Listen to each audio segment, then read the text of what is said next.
Hi, welcome back to Wednesday Wisdom here at Judaica.com. I'm Isaac, this is Tano, and we hope you guys had a nice Pesach. It's over. Yes, it is. On to the next holidays, but we're still in recovery mode, I think. I think so, yeah. Still not, everything's not back to normal completely. Right, almost back to normal. Almost back to normal. Chana, tell us about, I know that we have a giveaway today. So tell me about the giveaway because I want to explain it to everyone at home. Cool. So we're doing a really cool giveaway. We have a really cool Judaica candle. It's a Jerusalem cityscape. I'll even unbox it out there. Ooh. Let's go. I'll unbox it. It's in a nice box. So yeah. Complicated, but it's a cityscape Judaica candle of Jerusalem. Yes, it is. So it looks pretty cool. Mm-hmm. I don't know how long it'll last for, but it's a good while. It's a good while. It's a nice one. It's a nice little piece. It's decorative as well. It does see this closure. It's looks in there. So it's really cool. So it's actually a really simple way to enter. How do you with it? All right. So what you're going to do is you're going to comment on this video with the word Chupah right underneath. That's it. That's all you have to do is put that word right in there. Just comment Chupah. And you automatically enter the win. And when are we going to decide? We're going to decide next week. Next week. Yes. On the air. So you have to tune in again for... Of course. Okay. All right. That sounds good. So tune in again next week for the winner for the Jerusalem cityscape of Judaica candle. Exactly. It's pretty cool. All right. But it's the code word is Chupah. Yes. Why do you think we're doing Chupah? Well, I think it may be almost time for wedding season. Okay, that's a good idea because it is wedding season now. Yes, It's already started. Yes. And today, I know that last week we spoke about. We spoke about breaking glasses and keepsakes, right? Breaking glasses and keepsakes. But the wedding glass is actually used in the Chupah ceremony, right? The groom breaks the glass at the very end of the ceremony.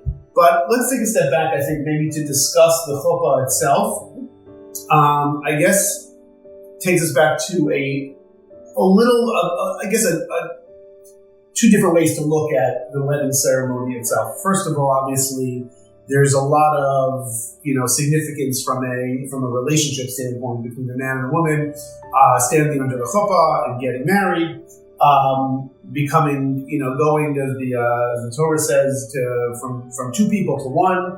I think it's a very significant, philosophical event. But it also has a little bit more basic transactional quality to it as well, because the wedding or the marriage is, as much as we want to say it's filled with love. Okay. It is. There's also a lot of technical details that need to get accomplished throughout the process, from the Ketubah to the Tanoim. These are all the Ketubah and the Tanoim. These are very, very detailed parts of a transactional contract that are made between the Tanoim, from the husband's, from the groom's family to the bride's family. From the Chupah is the transactional details that the bride is receiving, what she's going to be receiving from the groom, and then obviously there's different parts to the wedding ceremony itself, culminating under the Chupah. And I mean, it starts from what's called the badekin, where the groom puts the veil over the bride, to going under the Chupah, to the giving of the ring. We don't sell wedding rings on Judaica.com, not yet. But if you need recommendations, let me know. But to the giving of the ring, to the Chupah itself, to the bride walking around the groom 7 times. So I think what today we'll talk about is the Chupah itself. So the Chupah actually has 2 separate, and I think fits into both categories of. One is the emotional and relationship value, and the other is the transactional value. Right. So starting off with the transactional value, the Chupah has really taken place to symbolize the home in general, that the groom and the bride are now entering, and specifically that the bride is entering from the groom's perspective.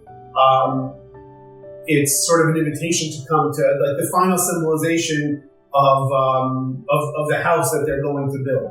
And even so, I think traditionally, even before the current version of what we have, is when we have a tallis or some type of cloth on 4 different poles surrounding the bride and the groom. It used to be, even I read this online, that they used to make like sort of little huts, and that's what you go to really, really make it like it's like the bride is entering the groom's home, to make it a real yes, it's much more symbolistic to the concept of the marriage itself.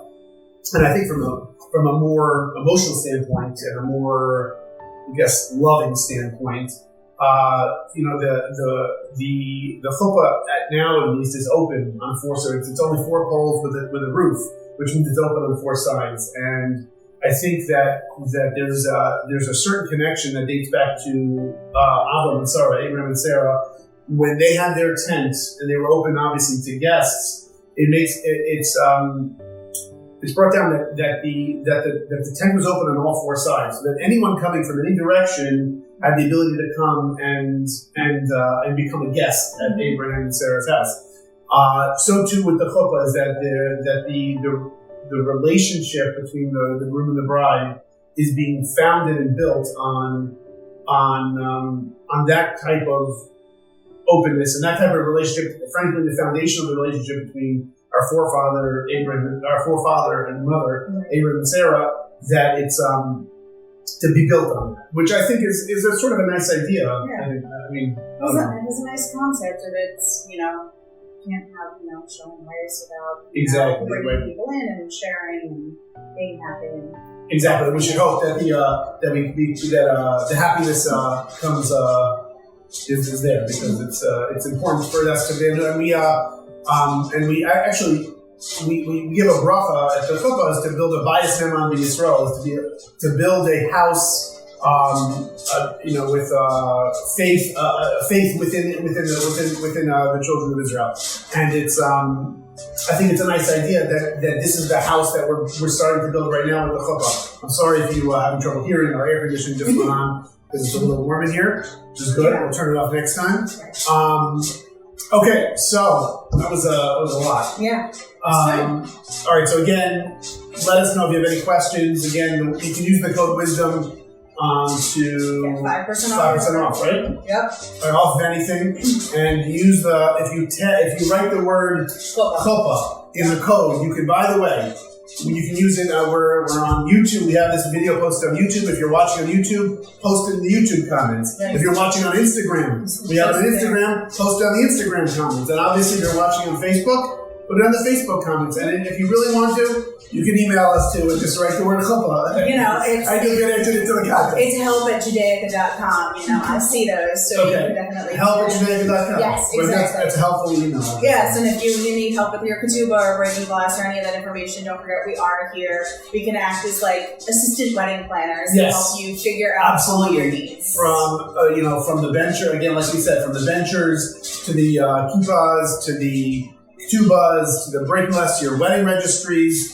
Frankly, to the wine as well. We can handle that as well. So please let us know if there's anything we can do to help. And we have a lot of experience. We handle a lot of weddings. Yes. So we know a lot of different things and ins and outs and to help you along the way. In any case, we will see you guys next week. Yes.